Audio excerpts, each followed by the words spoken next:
Hello children, in previous video I have explained the chapter retirement or death of a partner. In this chapter I was explaining the concept of treatment of goodwill. But again today I will explain this concept. So let's start. Treatment of goodwill. The retiring or deceased partner is entitled to his share of goodwill at the time of retirement or death because the goodwill has been earned by the firm with the effort of all the existing partner. Hence, at the time of retirement, death of a partner, goodwill is valued as per agreement among the partners.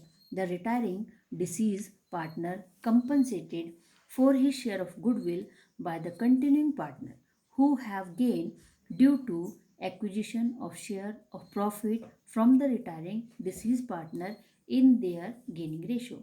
The accounting treatment for goodwill in such a situation depends upon whether or not goodwill already appear in the books of the firm. So treatment of goodwill meaning is जब firm से कोई partner retire होता है या किसी की death हो जाती है तो उस टाइम पर जो फर्म है वो रिटायरिंग पार्टनर या डेथ होने वाले पार्टनर को कुछ अमाउंट देती है जो अभी तक उसके एफर्ट से फर्म ने इकट्ठा किया है एज अ गुडविल।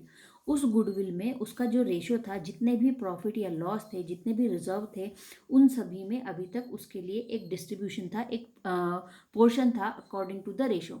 तो उसी रेशो के अकॉर्डिंग अब यहाँ पर जब उसकी डेथ हो रही है या वो रिटायर हो रहा है फर्म से, तो वहाँ पर उसका एक पोर्शन उसकी गुडविल में भी है, जिसके लिए at the time of retirement और डेथ तो वहाँ पर जो भी कंटिन्यूइंग पार्टनर है, जो भी एग्जिस्टिंग पार्टनर है, अब वो उसके लिए कंपनसेट करेंगे, उसकी गुडविल की अमाउंट को जो है सेक्रीफाइस करेंगे और जो अभी तक उन्होंने गेन किया था, और उसके बाद हम उसको क्या करेंगे, फर्म से रिलीव कर देंगे।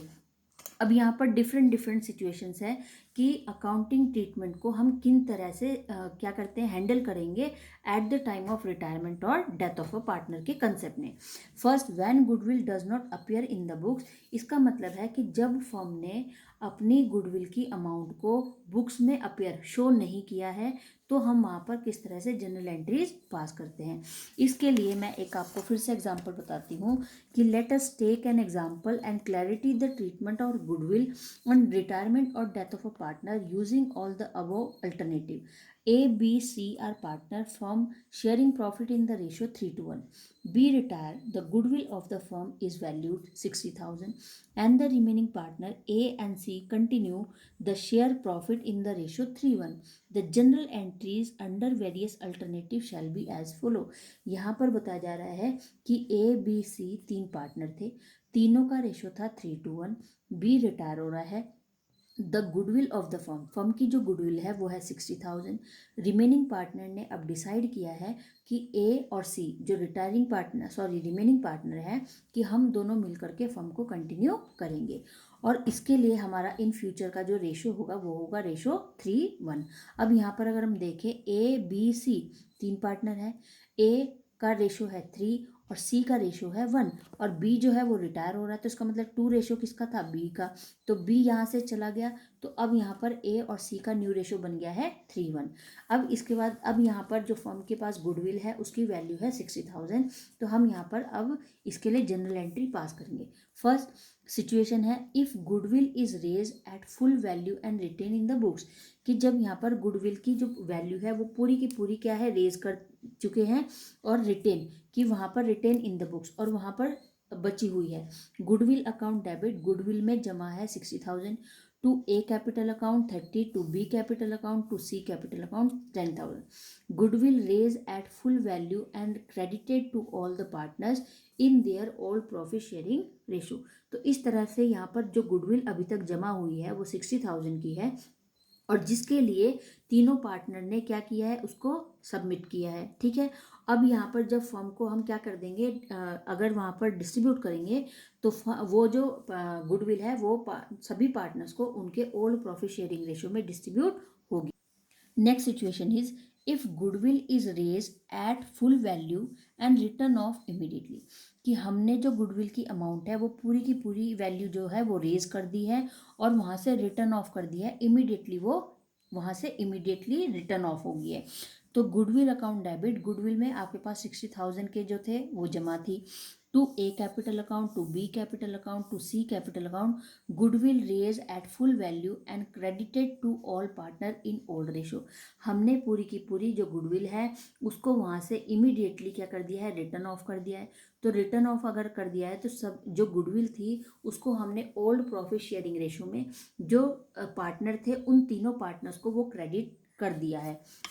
सेकेंड एंट्री इसकी बनेगा यहाँ पर ए कैपिटल अकाउंट डेबिट 45,000, सी कैपिटल अकाउंट डेबिट क्योंकि बी तो जा चुका है तो बी के पास जो गुडविल थी 20,000, अब यहाँ से गुडविल जो है बी को वो हम दे चुके हैं और जो गुडविल अब यहाँ पर है उसके लिए हमने ए और सी क्या कर रहा है, सी के पास ए के पास 45,000, सी के पास जाएगी 15,000 to goodwill account, goodwill written off and debited to remaining partner in the new ratio. कि अब जब फ्यूचर में जो गुडविल हमारे पास गेन होगी उसका जो न्यू रेशो होगा वहाँ पर न्यू रेशो है 3:1 और इस तरह से वहाँ पर उसको हम डेबिट करेंगे रिमेनिंग पार्टनर्स में।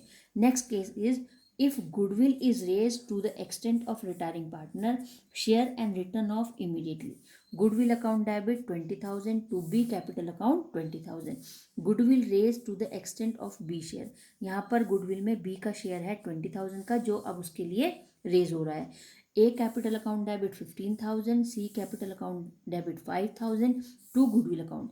अब वो जो 20,000 गुडविल है जो बी को हमें देनी है उसके लिए कौन सेक्रीफाइस करेगा, कौन उसको पे करेगा, वो पे करेंगे ए और सी जिनके पास अभी तक वो पैसा एज अ गेन में था। A capital account debit 15,000, C capital 5,000 to goodwill account 20,000, goodwill written off by debiting remaining partner in gaining ratio. कि यहाँ से गुडविल को हमने रिटर्न ऑफ किया क्योंकि वो हमने डिपॉजिट कर दिया है, वहाँ पे सब उसके जो कंडीशंस थी वो फुलफिल हो चुकी है। Written off by debiting remaining partner in gaining ratio. If goodwill is not to appear in firm book at all, अगर गुडविल की अमाउंट को जो फर्म की बुक्स हैं उसमें शो नहीं कर रहे हैं तो एंट्री कैसे होगी, A capital account debit 15,000, C capital account debit 5,000 to C capital account 20,000। It may also happen that as a result of decision on the new profit sharing ratio among the remaining partner, a continuing partner may also sacrifice part of his share in future profit।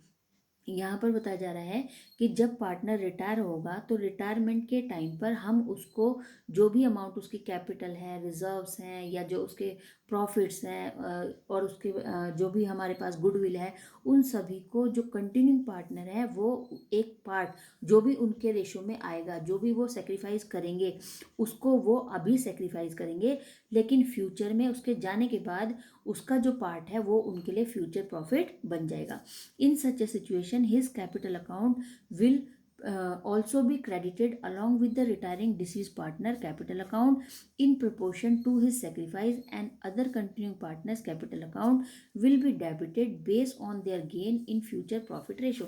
तो इसका मतलब है कि जब कोई partner retire हो रहा है या जब कोई पार्टनर की डेथ हो रही है तो उस टाइम पर जो कंटिन्यूइंग पार्टनर है, जो रिमेनिंग पार्टनर है, वो अभी उसको जो भी अमाउंट उसके पास जो भी हमें उसको अमाउंट पे करनी है उसके लिए वो सेक्रीफाइस कर रहे हैं। उसके जाने के बाद अब जो उसकी सेक्रीफाइस का पोर्शन है, जो उसका एक रेशो है, उस रेशो को रिमेनिंग जो पार्टनर है वो क्या करेंगे, फ्यूचर प्रॉफिट रेशो के अकॉर्डिंग उनके लिए वो गेन बन जाएगा और उस प्रॉफिट रेशो के अकॉर्डिंग वो आपस में उसको डिस्ट्रीब्यूट कर लेंगे। Next question is Keshav Nirmal Pankaj partners, profit sharing ratio 4:3, Nirmal retire, goodwill is valued 72,000, Keshav and Pankaj decide to share future profit losses in the ratio 5:3, record necessary journal entry when goodwill is raised at its full value and written off immediately when goodwill is not to appear in firm's book at all। तो यहाँ पर केशव, निर्मल और पंकज तीन partner हैं, तीनों का जो ratio है वो है 4:3। So now we will prepare general entries. यहाँ पर क्वेश्चन था केशव, निर्मल, पंकज तीन पार्टनर है, तीनों का रेशो 4:3 है, निर्मल रिटायर हो रहा है और फर्म की जो गुडविल है उसकी वैल्यू 72,000 है। Keshav and Pankaj decide to share future profit, decide किया 5 और 3। अब यहाँ पर क्वेश्चन है कि when goodwill is raise at it full value and written off immediately, कि जब फर्म क्या कर रही है कि अपनी गुडविल की जो फुल वैल्यू है उसको दिखा रही है और इमीडिएटली वो क्या कर रही है, उसको रिटर्न ऑफ कर रही है। Second is when goodwill is not to appear in firm book at all, कि फर्म में जो बुक्स हैं फर्म की उसमें उन्होंने अपनी गुडविल की अमाउंट को शो नहीं किया है। तो इस तरह से हम अब यहाँ पर जनरल एंट्री कैसे प्रिपेयर करेंगे। So let's see first, when goodwill is raise and written off, कि जब गुडविल की वैल्यू को क्या किया कि हमने पूरा का पूरा क्या किया वहाँ पर फर्म में बुक्स में नहीं शो किया। ठीक है, तो यहाँ पर एंट्री बनेगी goodwill account debit when goodwill is raise and written off, कि जब गुडविल की पूरी जो वैल्यू है हमने उसको शो किया और इमीडिएटली हमने उसको रिटर्न ऑफ कर दिया। तो जनरल एंट्री कैसे बनेगी, goodwill account debit 72,000 to Keshav capital account, Nirmal capital, Pankaj capital. Goodwill raise, goodwill की जो वैल्यू है उसको पूरी की पूरी जो वैल्यू है उसको हमने प्रॉफिट, जो पुराना शेयरिंग प्रॉफिट रेशियो है उसमें हमने क्या किया, उसको शो किया है। Keshav capital account debit 45, Pankaj capital 27 to goodwill account, goodwill written off in the new profit sharing ratio. अब यहाँ पर जो गुडविल है इन फ्यूचर 72,000 की जो गुडविल होगी वो कैसे बटेगी, वो केशव और पंकज के न्यू रेशो, और जो न्यू रेशो है वो है 5:3, न्यू रेशो के अकॉर्डिंग यहाँ पर डिस्ट्रीब्यूट होगी। Second case is when goodwill is not to appear in firm's book at all, कि जब हमने फर्म में अपनी गुडविल की अमाउंट को शो नहीं किया है तो हम किस तरह से एंट्री बनाएंगे, Keshav capital account debit, Pankaj capital account debit to Nirmal capital account, Nirmal share of goodwill adjusted to Keshav and Pankaj in their gaining ratio of 13:11। तो यहाँ पर निर्मल की जो गुडविल है उसको केशव और पंकज जो दोनों हैं वो उनके गेनिंग रेशियो में उसको डिस्ट्रीब्यूट कर रहे हैं। सो चिल्ड्रन, इस तरह से हमने ट्रीटमेंट ऑफ गुडविल में जो सिचुएशंस है डिफरेंट डिफरेंट उनको मैंने आपको विद एग्जांपल एक्सप्लेन किया। एक बार यहाँ पर देखिए, treatment of goodwill in such a situation, first when goodwill does not appear in the books, उसके लिए जनरल एंट्री कैसे पास करेंगे वो एग्जाम्पल मैंने आपको सॉल्व किया। When goodwill is already appear in the books, second is situation, अब जो अपीयर इन द बुक्स है, already appear in the books है, इसमें हमारी टू सिचुएशंस क्रिएट होती हैं। If the book value of goodwill is lower than it's present value, अभी मैंने लास्ट वीडियो में इसके क्वेश्चन बताए थे आपको। इसका मतलब है if the book value of goodwill, कि हमारी सपोज बुक वैल्यू गुडविल लिखी है, बुक्स में हमारी गुडविल की वैल्यू लिखी है 50,000, is lower than it's present value, लेकिन प्रेजेंट में उसकी वैल्यू 40,000 है। तो इसका मतलब हमारी बुक्स में गुडविल की वैल्यू ज़्यादा है और हमारी प्रेजेंट में वैल्यू गुडविल की कम है। तो जब यहाँ पर डिफरेंसेस होंगे, अगर डिफरेंसेस होंगे तो हम जनरल एंट्री प्रिपेयर करेंगे, लेकिन अगर हमारी प्रेजेंट वैल्यू और हमारी बुक्स की वैल्यू सेम होगी तो हम कोई भी जनरल एंट्री, कोई भी एडजस्टमेंट फॉर गुडविल पास नहीं करेंगे। If the books value of goodwill is greater than its current value, इसका मतलब है कि जब गुडविल की वैल्यू अगर बढ़ रही है उसकी करंट वैल्यू से, तो इन दोनों ही केस में अगर लोअर देन होता है या मोर देन होता है, अगर कोई भी डिफरेंसेस आते हैं करंट वैल्यू में और उसकी करंट वैल्यू में और उसकी बुक्स वैल्यू में, तो हम उसके लिए वहाँ पर गुडविल की जो है जनरल एंट्री को एडजस्ट करने के लिए प्रिपेयर करते हैं। अब इस तरह से हमारे पास जो गुडविल है ट्रीटमेंट, उसका एक थर्ड मेथड है, वो है हिडन गुडविल।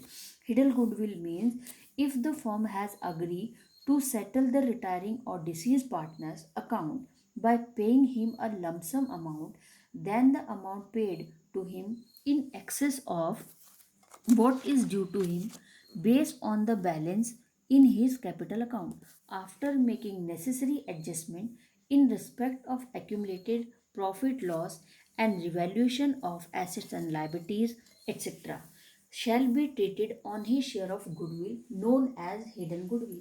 इसका मतलब है कि if the firm has agree, अब यहाँ पर अगर फर्म क्या कर रही है, सहमत हो रही है, सेटल द रिटायरिंग और डिसीज पार्टनर, कि जो भी पार्टनर रिटायर हो रहा है या जो भी लंबी छुट्टी जिसकी क्या हो गई, डेथ हो गई है, वो डिसीज पार्टनर अगर है, तो हम क्या करेंगे उसको, paying him a lump sum amount, कि हम उसको एक लमसम अमाउंट दे रहे हैं, और then the amount paid to him in excess of what is due to him, कि सपोज हमारे पास उसके जो अमाउंट है सब हमने लमसम एस्टिमेट बना दिया है कि इसके प्रॉफिट लॉस ये है, उसके गुडविल ये है, और हमने उसको बदले में जो लमसम अमाउंट है वो उसकी ड्यू अमाउंट से ज़्यादा हम उसको पे कर रहे हैं, based on the balance in his capital account after making necessary adjustment in respect of accumulated profit and revaluation of asset liability.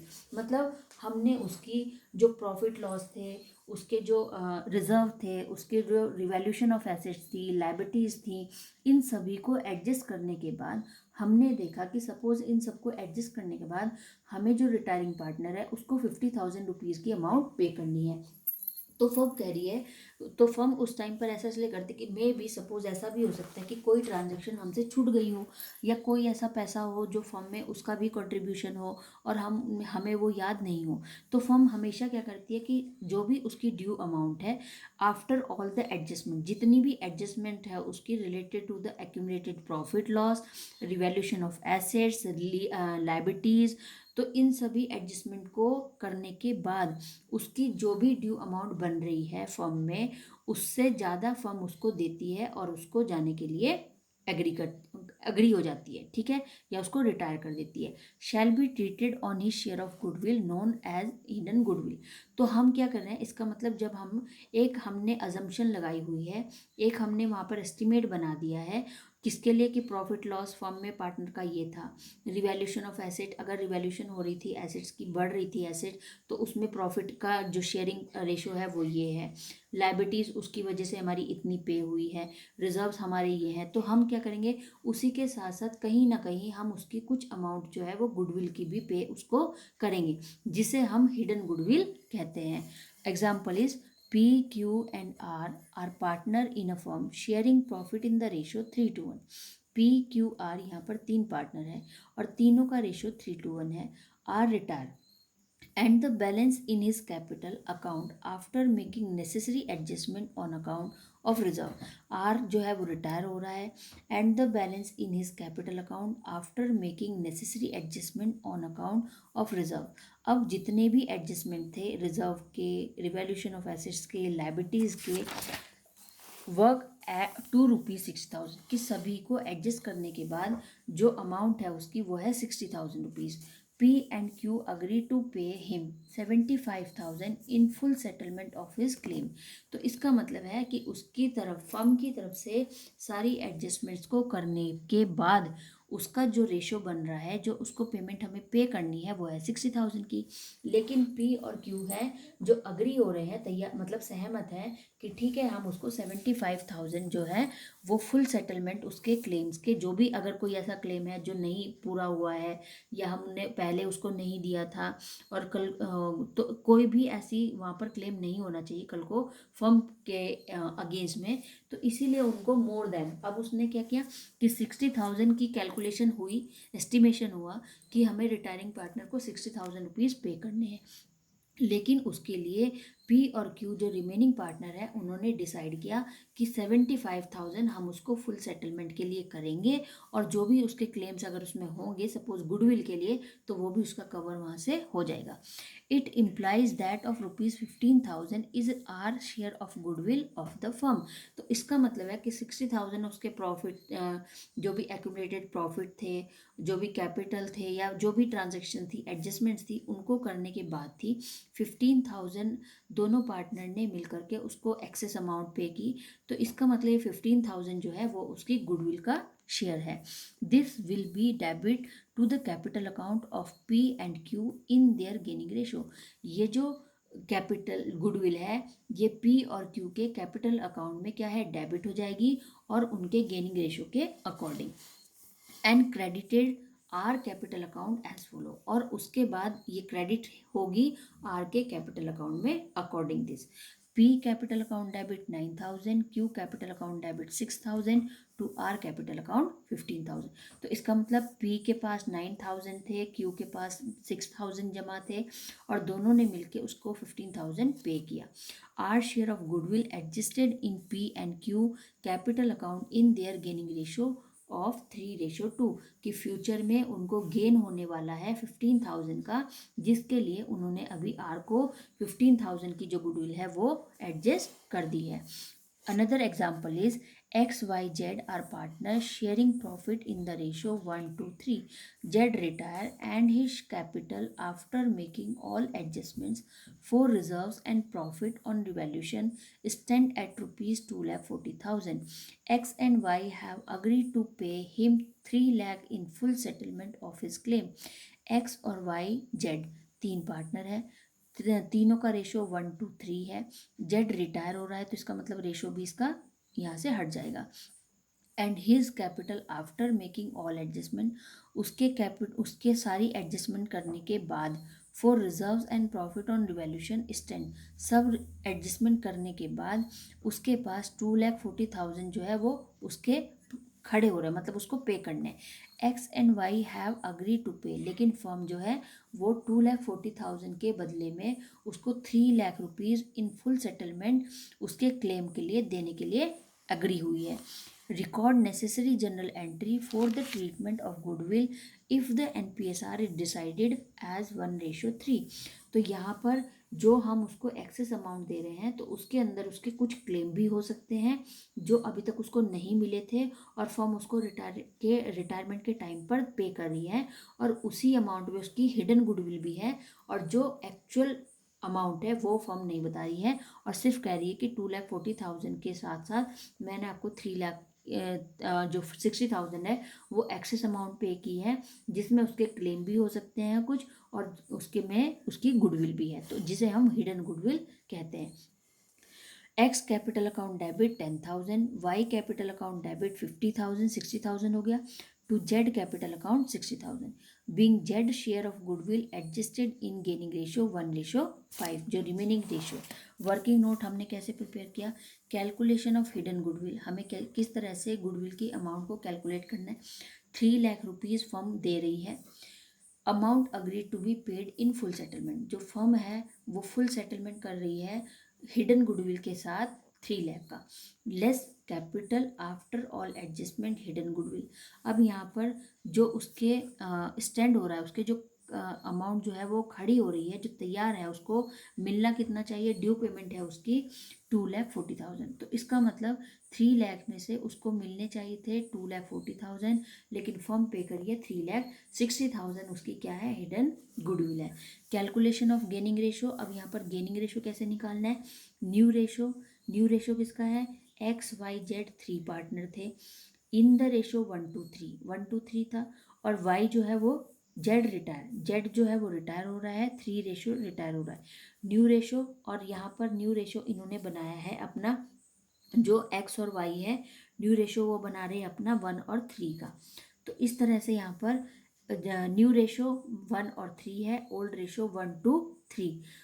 X कितना गेन कर रहा है, 1/4 माइनस 1/6 इक्वल्स टू 6 - 4/24, 1/12 इसका गेन आ जाएगा।